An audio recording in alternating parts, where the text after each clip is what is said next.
Okay, Assalamualaikum and good morning, everyone. Right, thank you for joining this INSAF Alumni Leadership Talk Series. Okay, my name is Azrul and I will be your host for today, together with my other colleagues from INSAF. Okay, for your information, other than providing a student alumni industry networking platform, the objective of this leadership series is basically to provide a platform for INSAF alumni to share their experience as well as to discuss on relevant topics that can benefit students, our alumni, and even some content for the public. Okay, to kick off for this year 2022, today's session will be on starting up a bank. Our speaker today will be Brother Zurusho. Okay, ladies and gentlemen, before we start, let me briefly introduce our speaker. Zurusho Rahmatullah is the co-founder of Ali Bank. Prior to founding Alif from 2011-2012, Zurusho served as Business Development Manager at BDO Tajikistan, one of the leading audit firms in the country. In addition, he co-founded a public organization called Peshaft, which supports young leaders through various stipend programs. Zurusho holds Master Economy from University of Warwick and Bachelor in Business Administration from London South Bank University. He also holds a Chartered Islamic Finance Professional degree from International Center for Education Islamic Finance, INSAF, back in 2013. Okay, before we start with the session, please ensure that your microphone is on mute throughout the session. Question and answer will be towards the end of the talk. You may ask questions directly to the speaker or type your question in the chat area. Please introduce yourself by mentioning your name and where you are from before asking any question. Okay, without further ado, I will hand over the session to our speaker. Okay, the floor is yours, Brother Zurusho. Azrul, thank you very much, brother. Assalamu alaikum wa rahmatullah, dear all. First of all, thank you very much for inviting me to this talk. I believe that it's still early on for me to be talking about very important subjects, and the subjects of which are critical in building an alternative financial system globally. However, I'm after 10 years, almost 10 years after my graduation from INSAF, alhamdulillah, I have this opportunity to speak to accomplished, very interesting and very, very, people with strong background, educational, academic, and beyond. To be honest with you, it's overwhelming to see so many participants. I expected not more than 10 people, and I really appreciate your time. Alhamdulillah, thank you very much for this investment. I hope that this talk, inshallah, will be worth spending an hour or hour and a half together. In terms of the format, if possible, I'll try to keep it as short as possible. My monologue, let's say, or the talk or the presentation, etc., about what I've been doing for the past 10 years, all the basically milestones or achievements, alhamdulillah, and we'll try to spend most of the allocated time to question and answers, and have more or less interactive discussion and conversation, given the fact that we have a very serious concentration of intelligent people and brains. Alhamdulillah, I'm blessed. And of course, for me, it's a learning opportunity as well. So when I do not maybe as a principle, I try to be amongst the best in order to basically step up my game all the time. So I'm blessed to be here. Thank you very much. With your permission, I'd like to start from a short presentation about Alif. Before that, let me give you a short intro and history behind it. Basically, after graduation from INSAF, I was blessed to come together with three amazing, meaning two of us, two amazing individuals. One was a very good lawyer, another very strong financier and banker at the time. We got together and established a microcredit organization called Alif Capital at the time. 2014 in Tajikistan. For some of you who is not quite sure where that place is or the country, Tajikistan is basically a country in Central Asia bordering Uzbekistan, Kyrgyz Republic, Afghanistan, and China. And basically, because it's our homeland, this is the place where we would like to start something from scratch.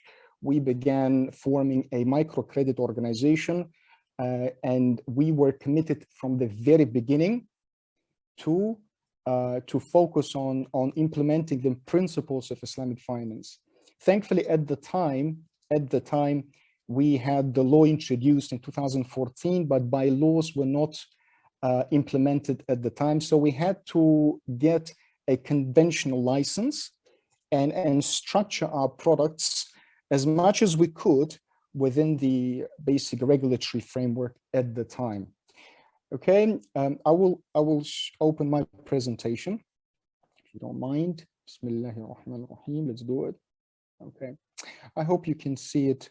Okay, it's a very standard, up-to-date presentation when we speak to potential investors, stakeholders, and beyond. It's up to date, and the latest date is December 2021. If you don't mind. So basically what we're trying to do as of today, I will share that statement, very ambitious statement. Today, our team is trying to build global champion in Islamic fintech. Okay, just keep it in your mind because it's important for you to, to make sure that it sinks in, because basically we need help. Basically, we need strong people from around the world to help us with this, okay? Therefore, of course, everything starts from something smaller. So that's why I started from, we started our company as a small microcredit organization with the required capital of around $200,000 back in 2014, all right? So now we are a regional player, alhamdulillah, in Central Asia, present in Tajikistan, Uzbekistan, and now we're getting a license to the Russian Federation, a microcredit license, and we'll do our best to structure it in the proper way, inshallah. So we have the team on the ground and beyond. So as of today, given our capabilities, resources, etc., today we are building the most advanced and technologically advanced Central Asian neobank. Sorry. A snapshot. What's happening today in terms of numbers? Okay, it's very important to understand, that the metrics, clear, understandable metrics to get where we stand as a company. Basically, alhamdulillah, we've been blessed to have over 930 people across 3 countries as of today. And Tajikistan, Uzbekistan combined, it's about 45 million population. 45 million population in Tajikistan and Uzbekistan. And of course, Russian Federation, we would like to target the migrants from our region, which is from 5 to 7 million people-ish from Tajikistan, Uzbekistan, toiling and working hard as migrant labor in the Russian Federation, as well as the Muslim population, which is about 20% of the total population of the Russian Federation. And the Russian Federation today has 150 million people as of today. So the user base that we have that use our products, over 900,000 as of December 2021. Forgive me, this number is increasing very fast every single month, alhamdulillah, of course. And the run rate revenue for December 2021 was a little bit over $34 million. So as of December 2021, and the target revenue that we are targeting as of today by 2024 is around $173 million from the countries where we are present today. So it's not certain where we're going to be in 2024, given the very dynamic growth of the company. And I'll explain later. I will tell and share some thoughts, insights, and what we're doing as of today, the founding team and the rest of the top management, etc. So 173 million should be coming from the existing markets, Tajikistan, Uzbekistan, and the Russian Federation. Bismillah. So Alif has a bank, a full-fledged bank in Tajikistan, which is being transformed into officially and formally into an Islamic bank in Tajikistan. Okay, so the target is by the end of this year. The team is working hard on that one. The transformation is ongoing. By the way, the chairman of our Sharia board is Sheikhna Dr. Akram Laldeen. Most of you, all of you may know him. And mashallah, he's been helping us from very beginning. And by the way, he's the one who recommended INSEF to me back in the day in 2012, when I was seeking an opportunity in Islamic finance to study it. So he was back then in Tajikistan, given a lecture, a training, etc. I approached him saying, sir, how can I get a scholarship or something? And he recommended to apply to INSEF. Alhamdulillah, I'm blessed to have this understanding and basically educational background and theoretical understanding of the field. Okay, just FYI, by the way. And today in Tajikistan, we have a banking license. In Uzbekistan, we have a payments organization as well as a trading company. Okay, we didn't go for the bank, to be honest with you, because we thought if we want to do a murabaha-based kind of a business in the Republic of Uzbekistan, which does not have a regulatory environment which would regulate Islamic finance, we would go for a trading company where we would actually do the buy and sell transactions. Okay, our job was to basically automate it as much as we could, to process it very quickly so people can buy something from us and pay over time, 6 months, 12 months, etc. So Tajikistan, Uzbekistan, and in Russia, we are applying for the license and microcredit organizations license to serve the migrants there. Okay, our migrants in the Russian Federation. Okay, basically we have 3 revenue drivers. Okay, as of today, revenue drivers. We have consumer financing in Tajikistan and Uzbekistan, which is basically buy now and pay later model, BNPL, and most of you have heard of it, maybe have some good insights and understanding how it works. So we structure it based on murabaha and musawama contracts, usually in these countries, and we'll see how it goes in the Russian Federation, of course. Payments, we are very big on, or we are very, let's say, very bullish on payments. We would like to digitize our economies as much as we can, given our limited resources, capacity, etc., etc. But we're doing, alhamdulillah, quite well to provide digital means of payments in Tajikistan, and now we are kind of getting more active in the Republic of Uzbekistan as well. We introduced our wallet, e-wallet in Tajikistan, which is Alif Mobi, which is basically a one-stop solution for our clients or the users in these countries that can apply for a BNPL, let's say, product and buy something right now, pay over time. They can pay for their bills. They can do basically anything using QR system. So they would go and purchase something from any merchant that we have basically a relationship. Okay, it's stores, shops, etc., etc., etc. Payments, P2P transactions. Of course, I understand for some of you brothers and sisters, given the different level of development of countries that we are coming from, this is not like wow or impressive, but in our parts of the world, it's basically in demand, and it hasn't been as fast growing as in most of our countries like Malaysia and beyond. Okay, so payments, P2P, with very, very focus on that, and remittances. Okay, digital remittances, it's important for us. We would like to tap into that corridor between Russia, Russian Federation, outbound remittances into our region. Okay, so all of these 3 main products, they are synergetic in nature. It's very easy to basically cross-sell, offer the products that we have, and we are more of a retail digital bank rather than corporate, etc. However, we are also exploring opportunities in the corporate sector in Tajikistan and maybe later in Uzbekistan. And I'll of course give you some secrets just between us. How many of us here? 73, 74 people. What we are planning to do, inshallah, in coming years. All right, we have a strategic partnership with Visa. Thankfully, Visa saw a very strong, kind of partnership opportunity with Alif in Central Asia, among 5 countries of the region. They saw that in us, and they are supporting us big time in Tajikistan. The number of issued cards is growing so fast. They're happy. Basically, the last time I heard, they were happy. Okay, and by the end of this year, inshallah, we will be the first issuer of Visa cards, like platinum, gold, and beyond for Visa, and they are happy that they, having this quite a good penetration of Tajikistan and maybe later Uzbekistan. But Russia is thankfully more or less saturated with these cards. Okay, alhamdulillah, we have 0 churn of top management.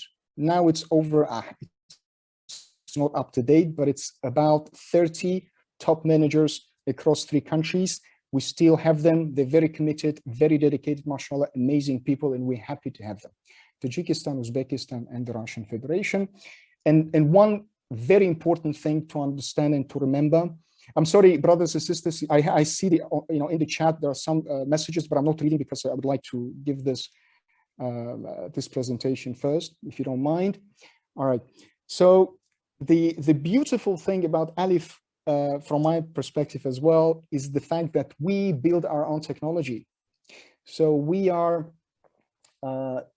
basically developing our own technology. We train people from scratch to become IT specialists, programmers, engineers in all different fields, basically IT managers, project managers, and beyond. With the fact that, unfortunately, we are not as blessed maybe as, alhamdulillah, lots of countries, neighboring countries, with very strong tertiary education or the system there. So we have to kind of, to realize let's say the ambitious goals that we have to train people ourselves. So we established Alif Academy. So it's been around for around 5 years now. So we are training our own IT specialists, okay? So we are building our own technology. So the core banking system, it's built in-house. CRM system is built in-house. Payments processing system, it's built in-house. And all of these things, now we are venturing into AI and blockchain technology. Of course, as I said, we need help, a lot of good brains and open hearts to help us with our regional and global, of course, ambitions. Okay. In terms of consumer financing or BNPL, if you like, we are a clear market leaders in Tajikistan. We believe, at least we believe, that we are very strong and a leader in BNPL of mostly electronics and smartphones, etc., household appliances in Uzbekistan. And in Russia, it's going to be launched later this year, inshallah. Mobile payments as well. We are clear market leader. It's all about Alif Mobi. We call it Alif Mobi, the app. Almost everyone who's eligible, let's say, everyone is using this app to transact P2P, to one another, paying for their bills, and using the app to sort out all of their payments issues in Tajikistan. In Uzbekistan, we just launched. It's been just almost 2 months. The growth of user base is dynamically growing. So we are not as aggressive, which is because we need to kind of understand what the market needs more, because thankfully Uzbekistan is more developed in terms of digital payments. So the landscape is different. The competition is a bit different, and the realities. We have to adapt to those realities. So we need a couple of months to get our heads around how to serve the people as effectively as we can, inshallah. And mobile remittances, of course, the market leader in Tajikistan is grown very fast. As I said, Uzbekistan, the same situation, just launched, just testing and beyond. And Russia, there is a soft launch, but we don't have any clear and understandable, readable data to share in terms of what's happening in the Russian Federation, because our citizens are either using in Tajikistan or in Russia. You can't ever, you can't tell for sure. As of today, of course, as of today, and things are changing, and we are catching up.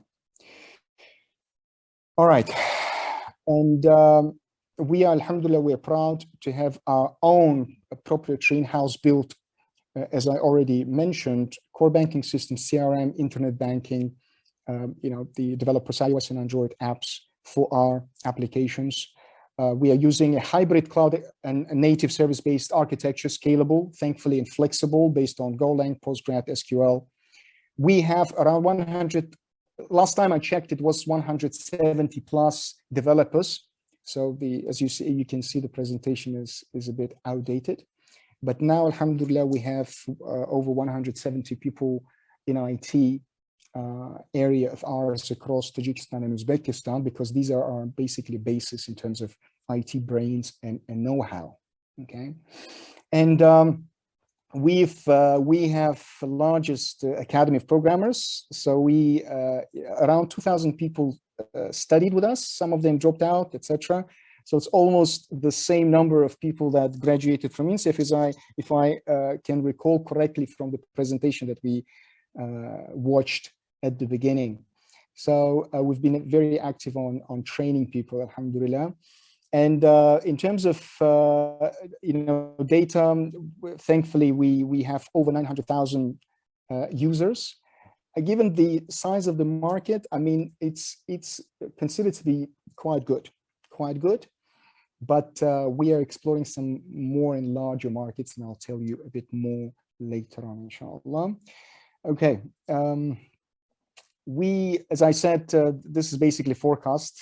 I'm not sure whether it's super confidential. I think it's fine, because we will reconsider some of the figures. So by the end of 2024, we are targeting $173 million in revenue, inshallah, only from existing markets. Okay, and you can see basically Uzbekistan revenue generating wise is fast, is growing very fast, and the country, of course, is larger. It's reforming fast.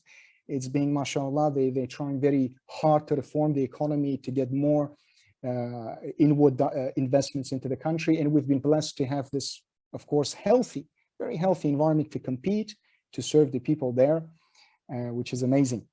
I hope that we can be more ambitious than this. So we will revisit the figure later this year, inshallah. All right, in terms of payments for the Alif Mobi app, we have registered users, 580,000 only in Tajikistan. So as I said, it's all about payments. It's all about payments, but basically we're building an ecosystem in whatever country we are present. We try to be an ecosystem player, but as open as possible, of course, because we'd like to invite others, like startup initiatives, etc., to basically join forces and grow together. Okay, very open about it, very open, and it's important to us, given the social and ethical elements of our business, what we care about, and beyond. All right, this is one of the latest slides that has been updated. So we support gender equality, as you can see. We have around, in Tajikistan, unfortunately, I would say like 30%, 1/3 of the company are female. In Uzbekistan, it's 40%. So we are able to find better talent, like female talent in Uzbekistan rather than in Tajikistan as of today. But our countries, we're quite careful about, the people generally, they're quite careful about education of girls, for girls, and beyond. But this is important to us. We are trying to build the right environment, so parents and stakeholders, the caretakers, they're happy and comfortable for their daughters and sisters and wives, etc., to work with us. So it's let's say, separate praying rooms and things like that. So it matters. It actually matters. In some of course, in most of your countries, it's not a questionable. No one questions that. But in our part of the world, it can be tricky sometimes. Okay, so reducing financial inequality and creating capacity for innovation, right? So the structure of the company, how we structured it as of today. So in 2019, we had an investor coming in. We had that investor who invested around $4 million plus, all right? $4 million plus, and that money allowed us to apply for the license in 2019. So that investor actually asked us to have a holding company in the UK in a kind of stable jurisdiction because he wasn't comfortable with Central Asia, which is fine, which is okay. And we are on the same page on that one. So we had to set up a holding company in the UK. So basically it means that we are a UK company. And the countries of operations are in Tajikistan, Uzbekistan, and Russia. You can see the ownership. So basically, Alif Capital Holdings Limited owns a bank in Tajikistan, Alif Molia, which is a trading company in Uzbekistan, and Alif Tech, also in Uzbekistan, as well as Alif Capital in the Russian Federation. All right, that's the pretty much structure. Okay, the interesting financial side of things. Basically, in terms of assets, we have around 113 million USD as of end of December 2021. Okay, but it's growing. Alhamdulillah, it's growing. But giving January usually is not a big season, so we don't sell as much as, let's say, in December. So that growth, it has a little kind of slowed down. So I would be able to give you some better numbers if you're more engaged if we're connected. Basically, I will be sharing on my LinkedIn and beyond the progress, the growth rate, etc. Inshallah. So the portfolio that we have for BNPL is around 84 million USD, and deposits and borrowings that we have from people, institutions and beyond, around $81 million. Okay. In terms of recent developments, so we've been rated as BBB stable. It's an Italian rating agency, Microfinanza rating, which is active in our region. Basically, it's known to our stakeholders, the central banks, and etc. So we got our e-money license in Uzbekistan 2020. We became partner or strategic partner of Visa in 2020. We've been awarded as the fastest growing retail bank in Tajikistan. We have a strategic cooperation in IFC, International Finance Corporation. We've been awarded as the first place in the World Islamic FinTech Awards 2021, ICD Global Innovation Award, Alhamdulillah, 2021, and we launched our product, which is payments product, our e-wallet in Uzbekistan, December 2021. Also, very interesting development happened in 2021. It was a very big year for us. We were valued at around $100 million, 100 million plus post money, which is $100 million in July 2021. So we raised around $8 million in equity, plus $50 million in debt. Okay, but the debt has to be structured in a way that is, makes us happy, of course. Okay, so revenue sharing is in place, etc. So it's a line which is available to us, and we can take it or keep it for the next 5 years, let's say. That's the arrangement that we had with the new investor. All right. We've been also voted by people, popular vote, as the most trusted bank in Tajikistan. Alhamdulillah. Okay, and the most important thing, and the part which I think is critical in building any institution, business, organization, it's all about leadership and team. Okay, and we are blessed, alhamdulillah, we've been blessed since the very beginning to have the right people on the ground, the right people doing this with us from scratch, and we're happy to have all these people. So this is the management team: myself, Abdullah, my co-founder and partner, Firdaus, a co-founder and founder, and our chairman of the board of ACHL is Hafiz Shahidi. All of us are from Tajikistan. We had 3 of us are Tajikistani citizens, and Hafiz is a British citizen. So we pretty much have been driving the business from 2014 together. And this is our wider team, one of the best people in the region. I can assure you, these are the greatest people in HR. Firuza, we have finance director, operations in Uzbekistan, Nuruddin. All of these people have been with us for more than 5 years, almost. Some of them started from scratch. Some of them have been entrepreneurial, for like 15 years in terms of, different projects before joining forces with us. And this is it. This is my presentation. And Sister Nisa, can you kindly, because I'm sure that it's not, it's tiring when one person speaks. So can we get the video number 1, a short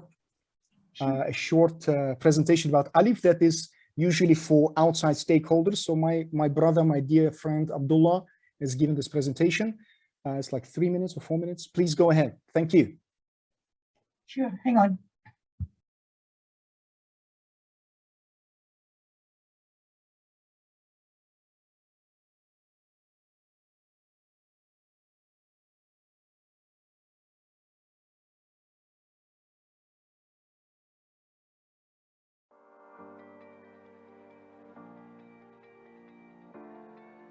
When we returned from our studies and work experiences abroad back to Tajikistan, we found out that the banking sector was lagging behind in terms of technology, customer service, and risk management. In addition to the high interest rates and high non-performing loan ratios, making payments like paying for utility bills, for example, required going to a bank and sometimes standing in a queue for hours. In 2014, to solve these problems, we established Alif with 2 full-time and 2 part-time employees. Today, with a much larger team, hundreds of thousands of clients and millions in revenue, Alif has firmly established itself as the leading fintech company and one of the most trusted banks in Tajikistan. With a rapid and successful international growth and international recognition. Today, our vision is to build the global champion in Islamic fintech through our efforts in finance, technology, and education. To begin with finance, our current retail ecosystem is built around 3 core revenue drivers: buy now, pay later financing, digital payments, and remittances. These products are provided through Alif Mobi, the #1 finance app, Alif Shop, the leading online marketplace, and in the thousands of stores of our wide merchant network. We are building clear leadership positions in every market where we operate. We have been profitable every year since founding, while also growing at double-digit rates annually. Our clients are growing more engaged with every passing year, and every single cohort is more active than the cohort that came before. In 2020, we signed a strategic partnership with Visa, which then was the only such strategic partnership with a commercial bank in the entire Central Asian region. All of that, of course, was made possible only thanks to the incredibly passionate and hard-working people who joined our team, united by Alif's values and vision. As Alif was increasingly becoming recognized as the exceptionally meritocratic and dynamic team to join, we started receiving thousands of job applications and selecting 1 to 2% to join our team. Alif is truly blessed, some of the most energetic, persistent, brave, and noble people. And there's nothing that is more important. We actually started with a very limited IT background. We were using simple Excel spreadsheets for the first 2,000 clients. But thankfully, over time, we have been able to build one of the strongest IT teams in this part of the world. And today we're using the latest technologies and architecture.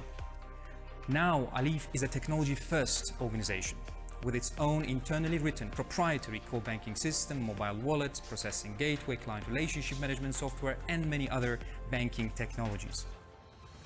As we faced the challenge of finding people with the coding skills early on, in 2017 we established Alif Academy to provide free programming courses.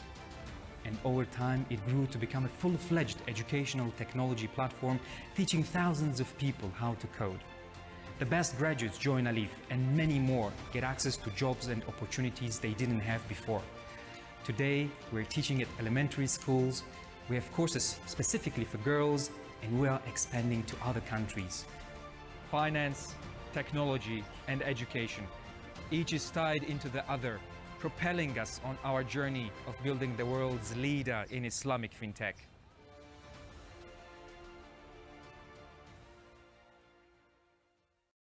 I'm sure. Thank you. Thank you very much. I hope you liked the video. So just a bit of visuals, because I've said so many things about Alif, and it basically give a very kind of an overview how it looks like, the people there, and one of the founders, Abdullah himself, talking about this. And as I said, of course, it's a challenging task generally, what that statement or that mission statement about building that global champion in Islamic fintech, and we always need help, hands, best people out there to realize this potential, inshallah, and realize the goal.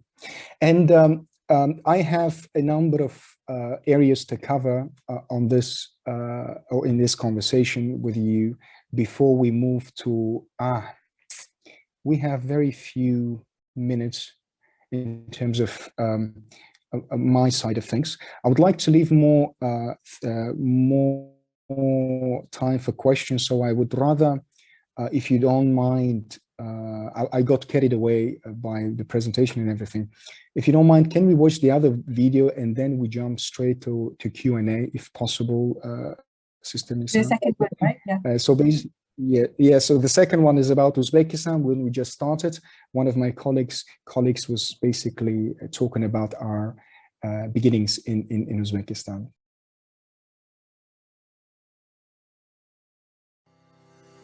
Assalamu alaikum. My name is Munawwara Shukurova, and let me tell you a little bit about our project. Alif Tech was established in 2019 in Uzbekistan with the idea of providing Sharia-compliant software and payment solutions to merchants across the country. The main areas of software development revolves around installment-based sales for goods and services of small and medium enterprises, Murabbaha style. So far, we have over 20 active merchants who sell electronics and white goods using our software solutions, whereby we provide alternatives to credit cards or bank loans. It means that we enable buyers to purchase any item now and pay later. Our software infrastructure includes a complete scoring system that fetches data from centralized tax and credit history database to assign a purchasing limit. In other words, we define a purchasing limit based on any financial data available to us.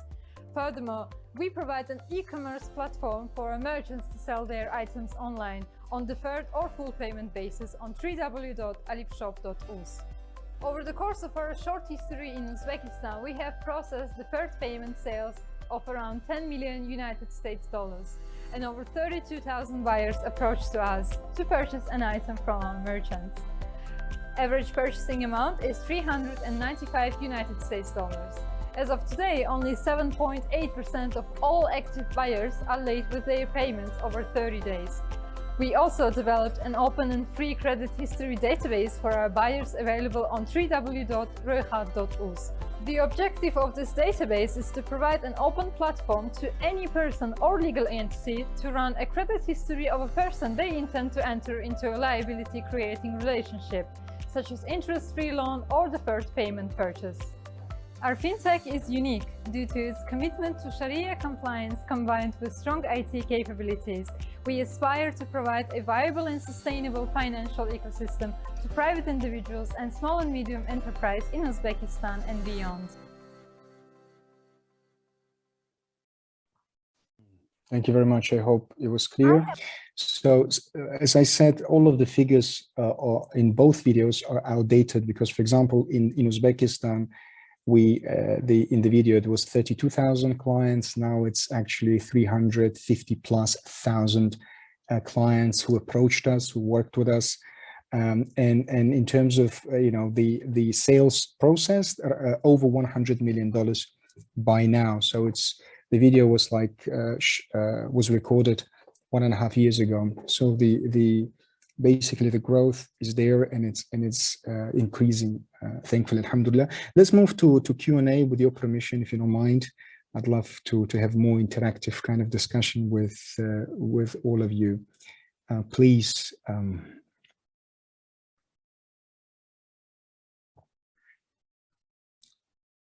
Brother Arzul, I think you're leading, you're a host, if I don't. Okay, and can we have do you have any question for the speaker? You may ask directly now, before we go to the next topic.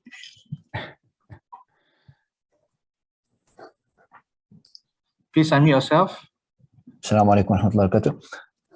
Barakallahu fiqh, thank you, appreciate it. A quick question, like I think that like it's a very romantic question, but like if you could redo the entire process, what would you do better? Where would you invest like more? Like, I mean, if we talk about the European market, but also the Central Asian market, it's a new market that we penetrate, right? We should create awareness, etc., etc. So some of the new fintechs, they focus first on awareness, and then they come with their MVP like later in the period, and some of them they just present something. Like, if you could redo the entire process for Tajikistan and for Uzbekistan and for the other countries, and inshallah, I mean, you're going to penetrate the other countries, what would that be? It's a very good question, brother. It's a really good question. I'm not sure if the answer would be as romantic, of course, because I feel that the very fact that we started from scratch in a place where it's not quite conducive, or not, let's say, friendly in terms of environment, the business climate, etc., etc., but because it's the place where let's say, there are many people who are overlooked from the financial kind of from the banking and finance perspective. They're overlooked or underprivileged. Okay, because why I'm saying this, a lot of startups are focusing on places where they would be able eventually get the best valuation. A story where you are present in a let's say in an environment or a jurisdiction which is very conducive, environmentally friendly, solid laws, regulations, and everything is ready, everything is nice. But that's fine, that's absolutely fine. But in our case, it was very important from the very beginning to start from home, okay, from scratch and from home, where we can contribute to the development of our own society, our own region. And from there, we are building that story that would actually show that we have a track record of countries which was, from the very beginning, it was very difficult to penetrate, the countries where almost nothing is there. Because when you speak of regulatory environment for Islamic finance and banking, for example, we have it in Malaysia, we have it in Indonesia, many different places. When we started, we didn't have this at all, but it did not prevent us from pushing through. And I don't even, if I even entertain this thought, if I even start thinking how I should have done it differently with my partners, nothing comes to my mind, because all of the things that we've been through, they taught us a very good lesson.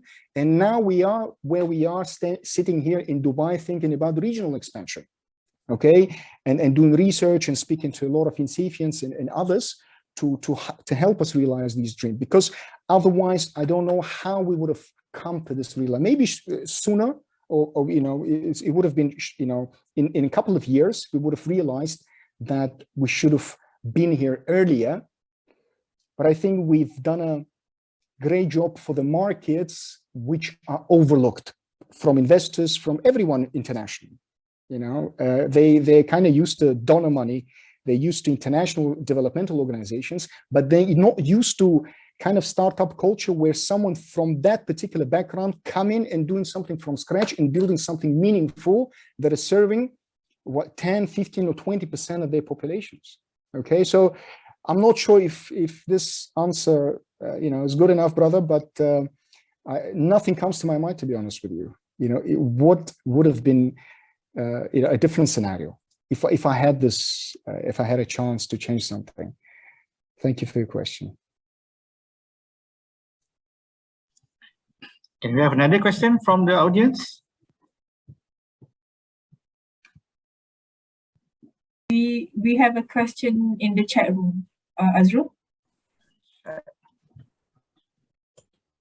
There's a question from Tunisia. Okay. Yeah. Okay, this is question from Rihab Ismaili. Okay, the question is, I am from Tunisia, and can you explain to us how we can seek knowledge with you or from you?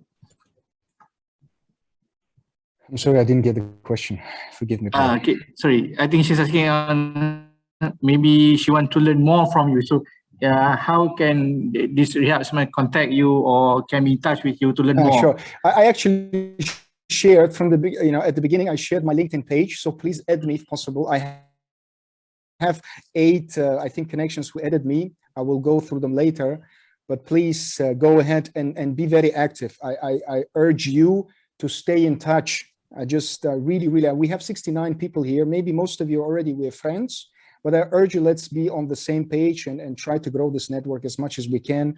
And I'll do my best to share whatever I have in terms of experience, maybe a bit of, knowledge and of certain markets.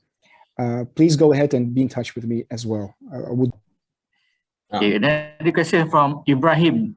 Sorry, this question, I am curious especially about how your procedures for starting up a bank might have differed in a climate not conducive to Islamic finance, for example, Uzbekistan or Tajikistan, as opposed to one more conducive to Islamic finance, such as Malaysia.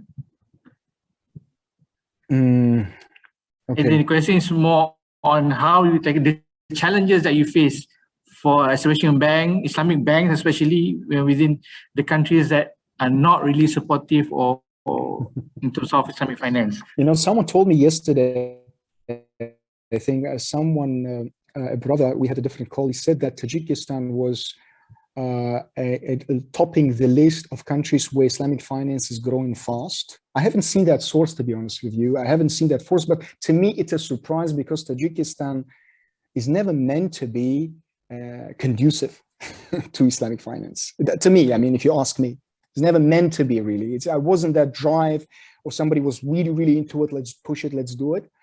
And therefore, I think one of the sabab, why it's the case, if it's the case, is because Alif started back in the day from scratch, from nothing, and then kind of pushed the course and we put it into practice. We haven't just preached it, we put it into practice. And this is one thing, it's maybe workable, not workable. For example, someone from Ireland reached out to us saying, guys, can you set up your bank here in Ireland? Because we have a small 60,000 plus community, please come and serve them. But beyond that community, others would be happy to have an alternative financial products catered to their needs, etc., etc. And we have requests like that from Europe and other countries, and they will be increasing, I suppose. But when it comes to countries which are not supportive, like Russia, because Russia will be resisting, Duma or the parliament will be resisting. But we're talking to them, we're explaining nothing bad about it. Let's utilize, let's mobilize the resources of the Muslim population of Russia. Let's put that money into use and develop the economy, etc., etc., etc. So we will basically be actively talking about this, but we need practice as well. Okay. So we need to walk that talk. And alhamdulillah, we've been on this path, we've been fairly okay.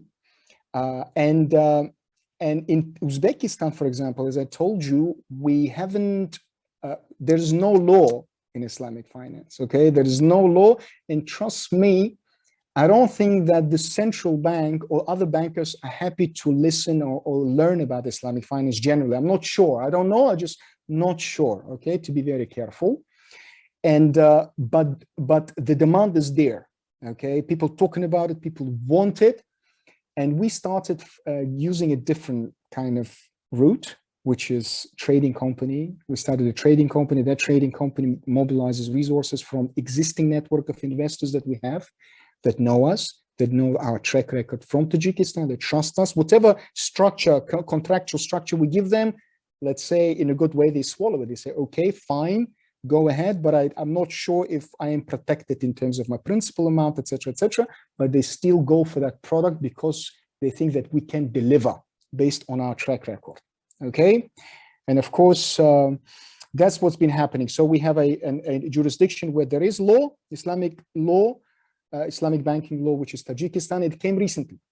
And we have a jurisdiction where it doesn't have, and we have another jurisdiction Russia doesn't have, but we will be trying to figure out how we can structure our products so it's win-win for us in terms of our values and principles and for the target audience in those respective markets. I hope I could answer, brother, your question. So, okay, we have 3 hand raised from the audience. Okay, we'll start with Brother Rafiu. Assalamu alaikum.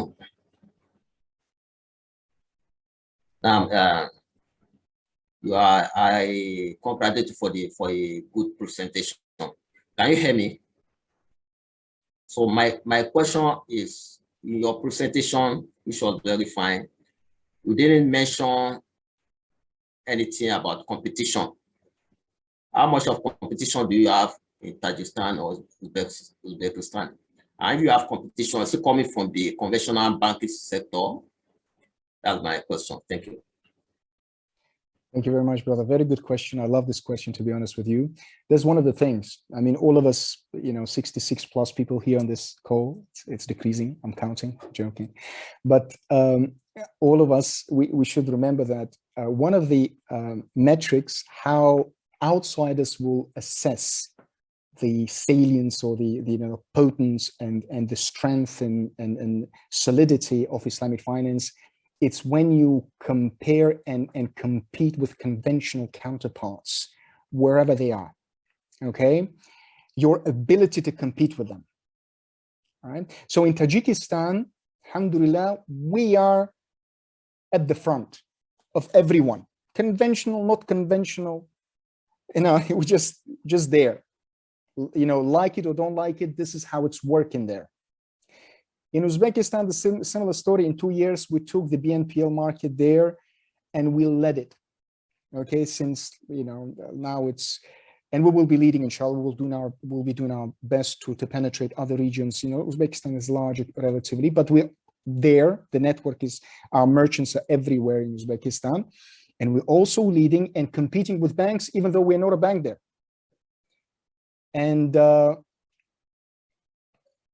And it's working basically. Okay, it's working. I just don't want to sound, as if it's very easy.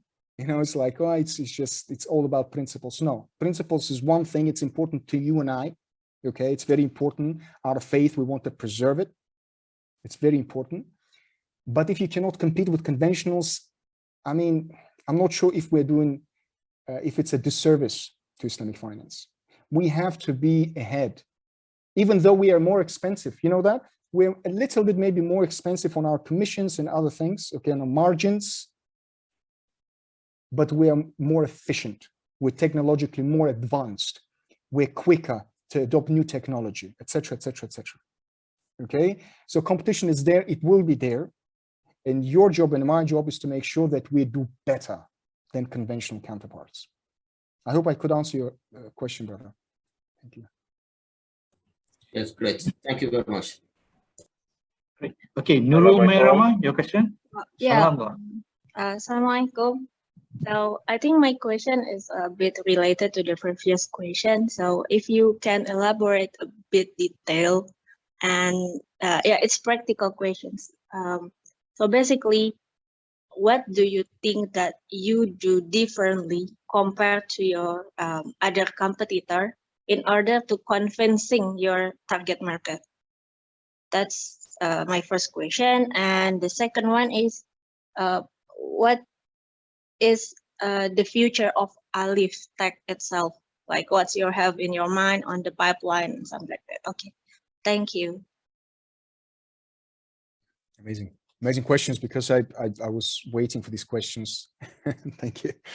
Especially the second one. What are the plans? Of course, we have a lot of plans, but it's not for us to to be certain on things. And let's go with the first one. What do we do differently? If I understand it correctly, what do we do differently from the conventional counterparts or other banks? Practical answer, if you don't mind. I wouldn't go into spiritual side of things. Customer service is super important. Customer service. In our parts of the world, the banks kind of they acted and behaved as if they are government institutions, where they they wouldn't really care as much about customer service. Okay, they wouldn't be very sensitive about it, because you have to come to them. You have to issue, get a card, maybe get a loan, maybe it's just, that's the way it is. You can't do much about it. And the bankers would be very arrogant sometimes, just to put it mildly, to be nice to some. And we just changed that culture. We came there, we said, no, we will serve you tea when you come to our bank. So your banker will be serving to you tea, a cup of tea. Would you like a cup of tea or a cup of coffee?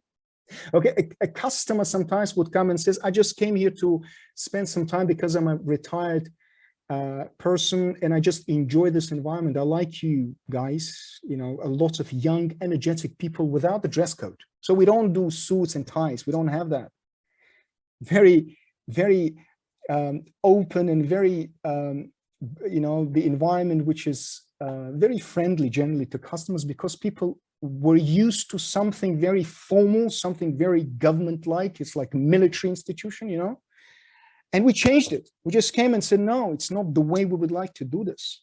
We hired the youngest people, graduates of schools that would have nothing to do with banking. They wouldn't know what banking is, how to score people, how to speak to people, etc. We would train them from scratch.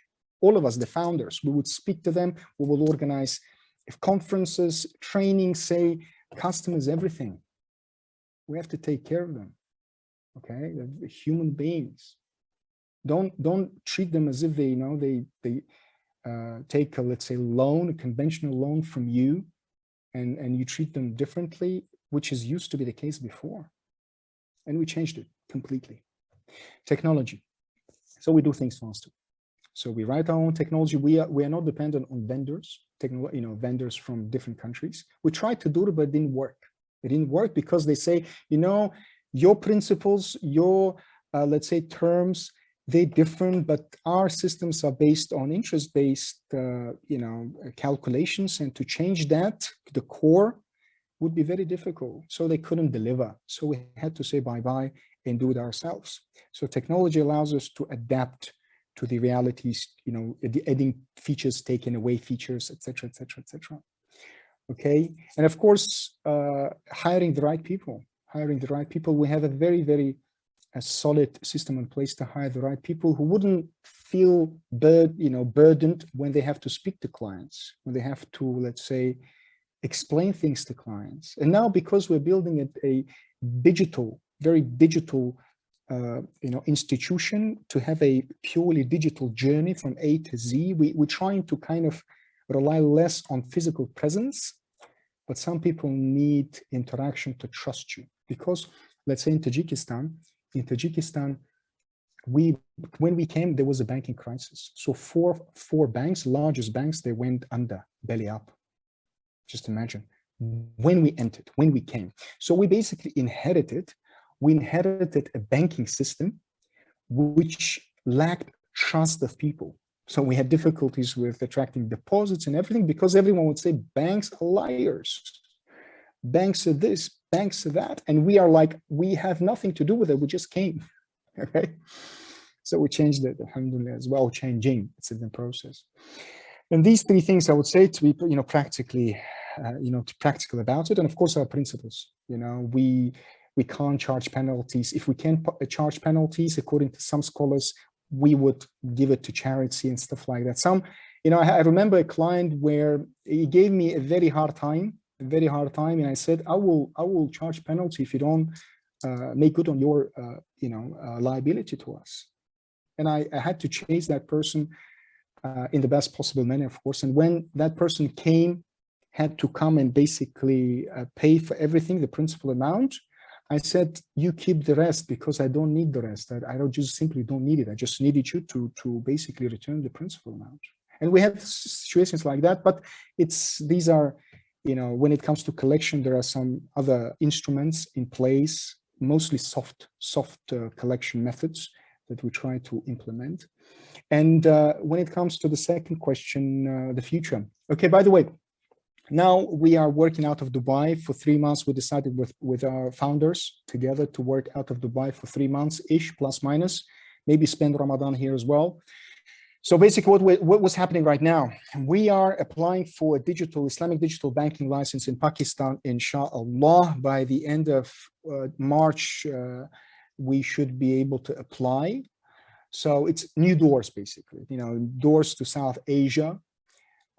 If we're given this license, we spoke to the central bank. They're quite happy. They would love to kind of to have a player from Central Asia to kind of repeat, or let's say, to implement what they've been able to build in Central Asia, given the mentality, the culture, and everything is very similar. So I think the central bank is quite open, the Pakistani one. Now we're researching the UAE to establish a presence here as well. Maybe we will move our holding company from the UK to the UAE, given the regulatory environment is getting nicer here, and the place is quite nice, but weather as well is good as of today. And we travel to Bangladesh. We like Bangladesh very much. Maybe we leave it later for next year. Maybe, I don't know. We'll see. Egypt, we couldn't travel to Egypt given that we are Tajikistani citizens. Not many countries are, visa free for us. And that's why applying, given the COVID and everything. So we decided to stick to Pakistan for the time being and to the UAE, okay? The UAE as a hub is fine, so we can serve other markets. And of course, we will push the Russian front as well. Inshallah, these are the plans for the time being, and they may change, in a couple of months, given we are brainstorming and working together with the rest of the founders. I hope I've answered your questions, sister. Thank you. Yeah, but can I have a follow-up question for that?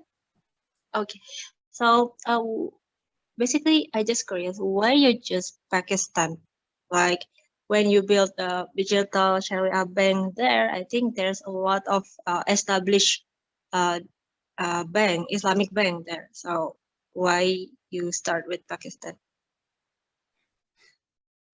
Sister, there are quite a few established banks in Tajikistan. There are quite a few established banks there in Uzbekistan, quite a few established banks in Russia. It's not a, in our decision-making process, it's not the biggest thing. I told you about how banks treat their customers, the conventional banks and beyond, usually. Yeah. Mm-hmm. So that's the case across most of these countries. Maybe apart from Russia, Russia is different because the Russians are, as consumers, they're very demanding. They wouldn't allow to hurt their, let's say, rights, consumer rights. But generally in our countries, it's different. But Pakistan, it's much larger, okay? We have around 180 million people who are underbanked in Pakistan.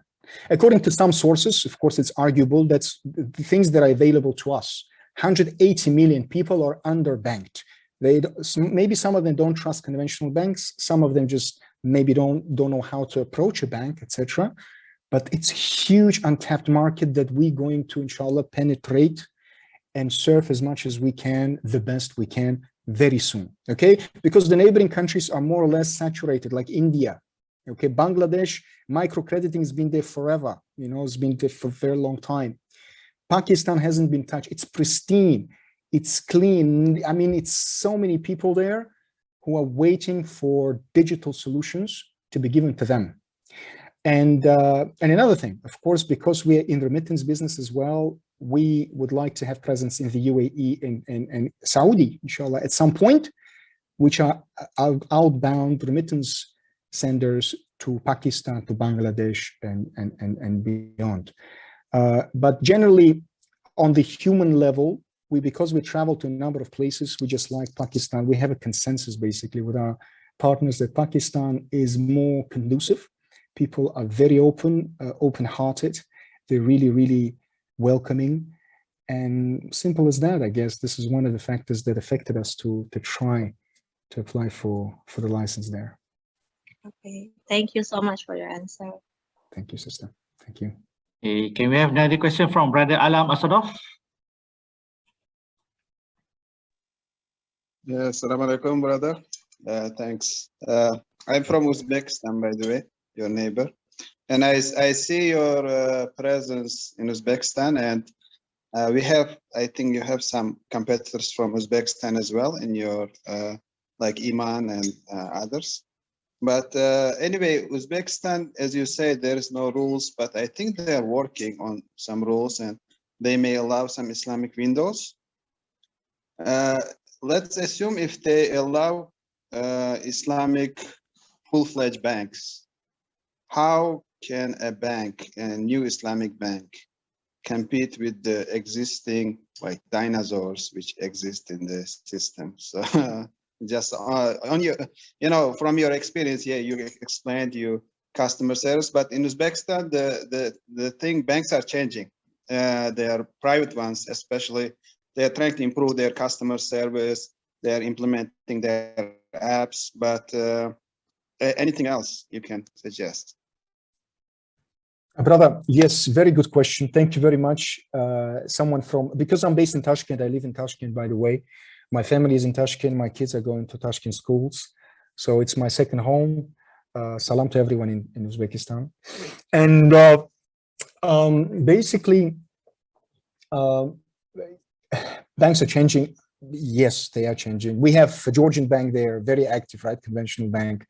They're working hard. The customer service, I think in Uzbekistan, a lot of banks realize that customer is important. Okay, now they realize because the country is opening up. So a lot of new competition. Alif is there, making some players nervous. A Georgian bank is there, making some retail banks nervous, etc., etc. So I have to change, adapt, which is normal, which is okay. But my job is to be ahead of the game as much as I can. If there is the law, inshallah, on Islamic finance, the banking, we will try to apply. So there's no question about it. We will do our best to apply. And we have the track record already, and the central bank knows us as a payment organization. They know our volumes. We worked with KDB, Korean Development Bank. They know everything, what we've been doing so far. And I think the country is open enough to allow players from outside like us to be more active, maybe as a bank, potentially. I'm no idea, because I'm very positive about Uzbekistan generally. That's why I'm so, positive generally about Uzbekistan. And therefore, we will be competing with existing banks. Yes, you're right. And we'll do our best to be better than existing banks. We have some small private banks like Universal Bank, maybe you thought of. Only this one, Georgian Bank is fine, TBC is okay, considered to be. The large banks like, what is it called? Ipakuli Bank and others, they're trying as well. They're heavy, like very corporate oriented entities, banking entities. They will be opening windows, most of them, because the trend is there. But we would leverage technology basically, because, brother, that there's a technology provider called Fido Business. Fido Business is one of the basically, let's say, barriers in terms of doing things faster. Okay, it used to be a monopoly, now I'm not sure, but because of the fact that all of these banks have legacy technology and they are kind of connected with the local vendors that they were previously forced to work with, now switching to Ukrainian vendors, Belarusian vendors, Russian vendors, and that implementation process will take time, a year, 2, 3 years, and we understand this. So we have a bit of, let's say, maybe a competitive advantage in terms of implementing faster, but it's an assumption. Of course, we will see how it goes. Inshallah, we will be successful in Uzbekistan, and we'll do our best, because the team on the ground are amazing, excellent. Among the Uzbek professionals. Alhamdulillah. I hope I've answered your question, or it's more of a discussion, I guess, brother, rather than. Yeah. Thanks for very detailed answer, and actually we will be very happy to see you guys implementing, especially this digital bank system in there. Okay, thank you for your answer. Thank you, brother. Okay, can we have a question from brother Ibrahim Tijani? Yeah, Assalamu alaikum. Can you hear me? Yes. All right. Yeah, let me just try. I think, mashallah, jazakumullah khair. I think your talk has been very inspirational. It's very motivational. Like the approach and everything, especially towards bringing Islamic finance to a good front. But from your side, especially from, I'm not sure your background, right? I'm not sure what's the detail of your background and your studies on Islamic finance. But what would you expect to see from more, let's say, INSEF students who are also studying Islamic finance to also bring to the industry to ensure that maybe you have like a ecosystem towards having a very stronger global Islamic finance system, Uzbekistan, Pakistan, go out? What would you expect to happen? It's a very good question, brother. I wanted to raise this question myself. What's next for us? Okay, the graduates of INSEF, the ones who are associated as stakeholders of INSEF, what's next? I heard something from the presentation of our brother, Professor, about the fact that INSEF or the central bank, I think INSEF will be setting up a fund to support startup initiatives, which are promising, inshallah. And this is precisely what I have been thinking for the last year, to set up a VC maybe fund, a private equity maybe fund in coming years to support similar initiatives around the globe. Okay, because now we're focusing on the operations. Myself, the partners, we are setting up companies ourselves from scratch, teams, etc., etc., etc. So at some point we will move to the board, like fully basically be at the board level and working and supervising different jurisdictions and countries.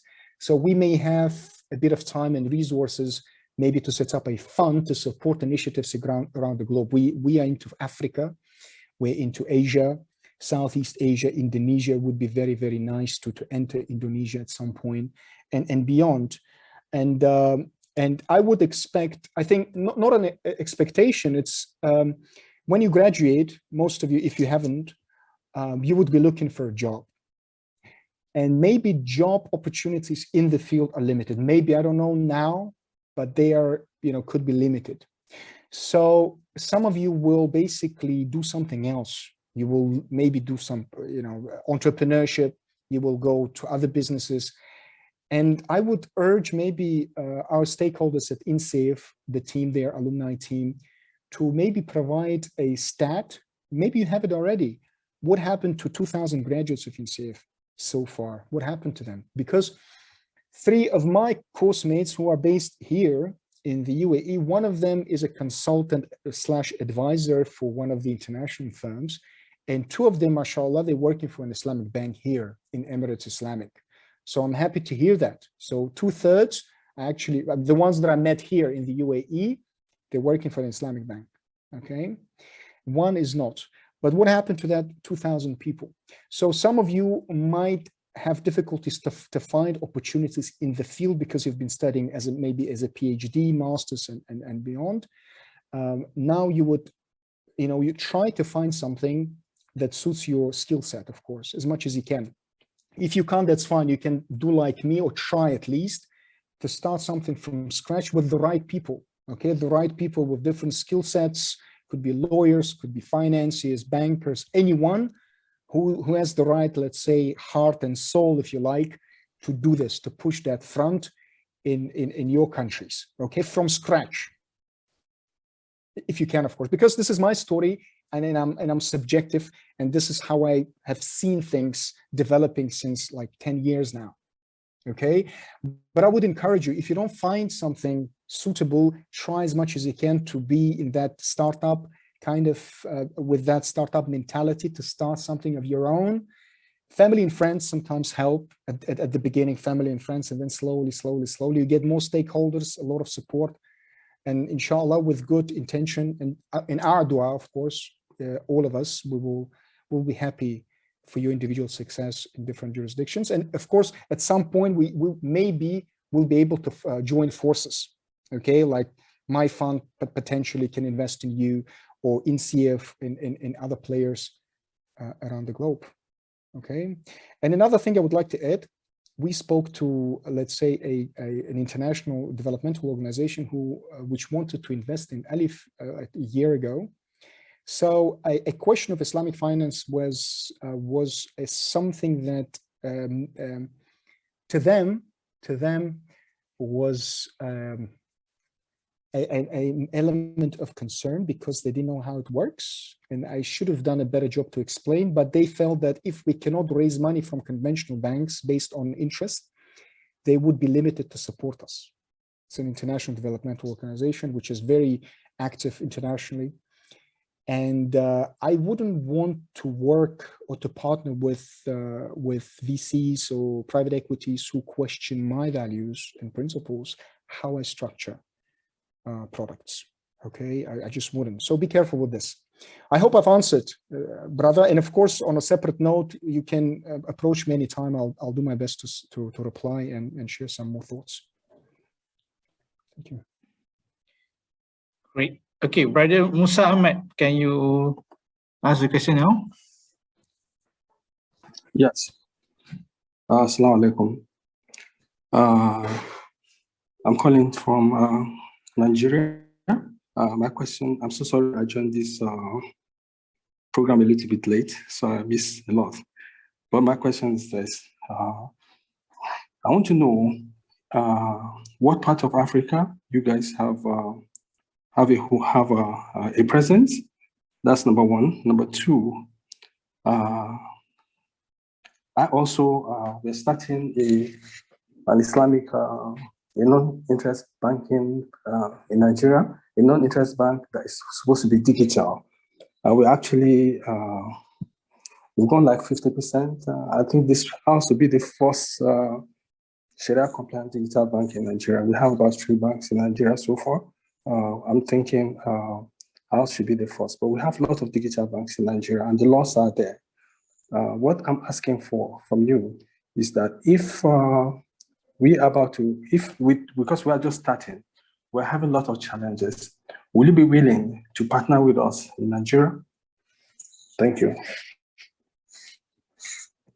The short answer would be, we would love to be part of this story, of course. The very short answer. The longer answer, brother, is that we have certain priorities right now in terms of the existing markets. So we already committed ourselves to Pakistan, and Pakistan is a huge market. We already committed ourselves to the MENA region, okay, which is no GCC, let's say, not MENA yet. A GCC, which is the UAE and potentially Saudi. Saudi is harder to penetrate for different reasons. It's a different discussion, I guess. But Nigeria, it's actually on the radar for a lot of VCs and private equities and investors around the world, Nigeria. There are certain challenges, nuances that I'm not quite aware of, but we would love to do something there at some point, but it's not now, brother. Okay, we just cannot spread ourselves too thin over many different countries, because it doesn't work like this usually. Okay, so it's attention, it's resources, it's time, and therefore we would pray, really, we would make dua to have this opportunity to do something in Nigeria, because you know, the country that we're interested in or been interested in to explore is Egypt, and of course, you know, population size, etc., plays a role. Nigeria is even larger, okay, but we have little or less information about Nigeria to decide on it, to prioritize in the coming years, of course. So once we are connected, of course, we would be able to exchange a lot of, inshallah, ideas and thoughts. And if we somehow can help you to establish that entity of yours, meaning to get to the required level, please feel free to approach, brother. Feel free. Okay. Okay, do you have time to take 2 more questions from the chat? I'm good. I'm sure I'm good. Yes, okay. Thank you. We take 1 question from Dr. Andrew. So the question is, thank you for sharing. My question is on microcredit. During my time, the NPL and delinquent account for this were a bit high. Can you share a bit on how your bank could handle this efficiently, or would there be any good programs or tools used? From the technology side of things, brother, we are implementing, you know, the machine learning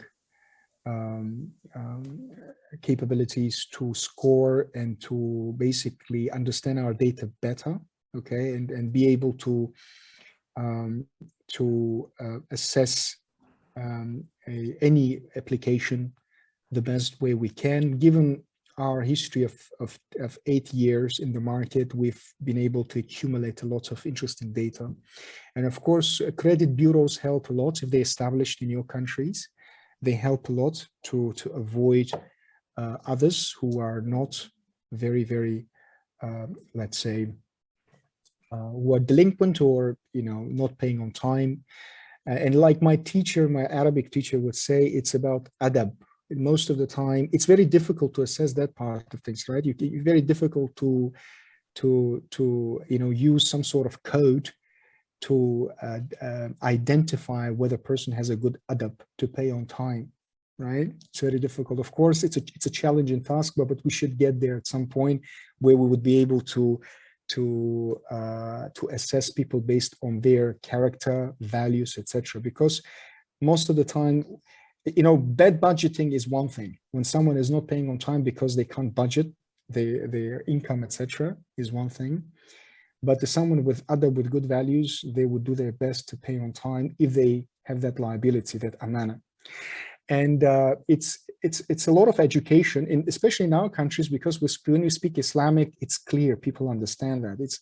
It's important for them to be solid on payments, because otherwise it will jeopardize our efforts to build something meaningful. It will jeopardize our efforts to build something as a good alternative, okay? Alternative to conventional counterparts. In micro, in our country, in Tajikistan, the NPLs is less than 2%. It's less than 2%. In Uzbekistan, it's higher. PAR 30, it's about 6.5%. But it's not considered to be NPL, depending where you are. Basically, we don't write them off, of course, not that amount. The one that we would write off, it would be maybe 1%-ish max. But generally, it's about working with people and explaining that it's not okay. It's not okay to break your contract and not to pay on time, especially when you have lame excuses. It's a lot of education. Of course, penalties, I'm not sure if penalties work effectively, but our team is implementing some things like, for example, it's a recent proposal by one of our team members. They would say, can we do the following? If we have 12-month, let's say, payment installments, if someone is late by 5 days, can we agree with that person to, so that person next time pays 5 days earlier, so the IRR is not affected as much, so the math adds up. Said, why not? Let's give it a try. I think it should be fine, but of course it has to be approved by our board, Dr. Akram Waldin. I'm not sure if he's here, but he has to approve that. Things like that, small, tiny things, it's like marginal improvement, and we'll get there. But alhamdulillah, in our case, it's not an issue. It's not an issue. We will see how the migrants in Russia will behave first, very soon. So new kind of group or the target audience. And in Pakistan, with our retail credit products, let's say, Sharia-compliant credit products, in Pakistan, we'll see how it goes. I hope I've shared some things that would, maybe partly answer your question, brother. Hey, one last question from Sister Victoria Muzaffaroza. Okay, thank you for your presentation. However, I'm curious, how do you manage to set up a trading company in Uzbekistan while offering Sharia compliant products? Could you please elaborate more on this, keeping in mind that we are yet to have a regulatory framework for Islamic finance, but we are preparing the draft for the infrastructure of the IF. Thank you. The second part of the question is not clear. I'm sorry. In terms of a trading company, I think Islamic finance, it's about trading, pretty much. When it comes to liability products, okay, liability generating products, creating products. So let's not forget that's what Allah subhanahu wa ta'ala allowed us to do, to trade and avoid riba. So, whatever structure which is basically based on that transactional flow in terms of trading is there, as per the, there are certain conditions, ownership, etc., etc., etc. These are the basics for you, of course, guys. But the trading company allows us to basically get on our books whatever someone wants to buy on, murabaha contract basis. Okay, we get it on our books, phone, etc., etc., etc. We pay taxes, VAT, and everything to the state authority. We've paid a lot of taxes, alhamdulillah, and they deserve it. The budget of Uzbekistan deserves it. because the country is creating the right environment for us to work like this. So we buy it and sell it plus markup. Or musawama, the merchant would pay us that the amount. And that's how the flow works when it comes to the trading company. And the IT company of ours basically provides the software to run the whole process, the process within the company. I hope this answers. And if we implement the Islamic banking law in Uzbekistan, you can expect our application, inshallah, and we'll see how it goes. Right. Okay, we have come to an end of our session. It's already, now in Malaysia, it's already 7:42. Okay, any last words from Brother Zulsho, or maybe to summarize, or any advice to our INSEF students? I'm not in the position to give advice, brother. Thank you very much. You've been very kind. I would like to thank INSEF, alumni team, to put this together, to organize this call. I've been actually waiting for you for the last 10 years to come back to me and say, can you share your experience? And alhamdulillah, this day has come. And I've tried to give the very humble efforts of ours in the field, what we've been able to achieve so far, and the support, the overwhelming support that I see in terms of the participation and everything is just mind-blowing. And this interaction with you, dear old brothers and sisters, gave me even more strength, motivation to push this front. Okay, really, really. You really inspire me. Thank you very much for your efforts. I know spending an hour or two, it means a great level of dedication for the field, for Islamic finance and globally. And please stay in touch. I love you very much. And thank you for being with us today. And I'm at your service, and please keep in touch with me. And I hope to have more talks like that, or to participate and listen to other speakers in the future. Thank you. All right, thank you, Brother Zulsho. It was really an inspiring and informative session. So we'll be in touch. There's more opportunity for collaboration with INSEF and Alif. We look forward to it. So we'll be inshallah through LinkedIn and also through emails. Okay, thank you to all participants, and also thank you to Brother Zulsho. Thank you very much. Assalamu alaikum to all of you. Alaikum salam.